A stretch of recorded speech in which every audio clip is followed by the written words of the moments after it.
Mga kapuso, iniyain po sa COMELEC ng isang profesor ang ikatatlo ng petisyon na kumikwestiyon sa kandidatura sa pagkapresidente ng Pilipinas ni Senadora Grace Poe. Nakatutok si Lia Manyalac del Castillo.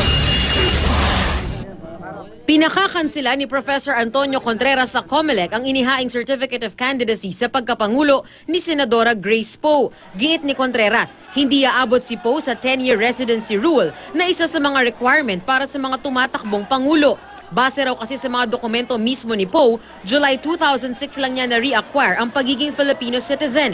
Kaya sa araw ng eleksyon sa May 9, 2016, kulang umano ng 2 buwan ang senadora.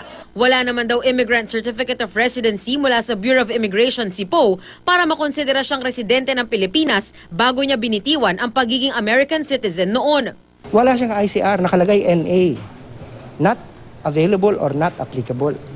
Ibig sabihin, when she applied in July 7, 2006, that was already past May 9, 2006, wala siyang ICR. So hindi siya permanent resident. In fact, I would assume, I'm not sure, but she would probably be on a balikbayan status. Ito na ang ikatlong petisyon na kumukwestiyon sa kandidatura ni Poe sa COMELEC.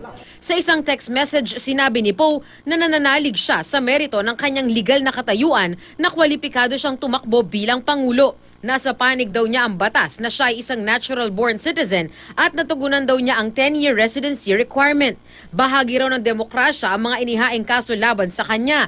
Pero naniniwala siyang hindi magtatagumpay ang mga ito para mabigyan daan ang taong bayan na makapamili ng kanilang leader sa patas na halalan.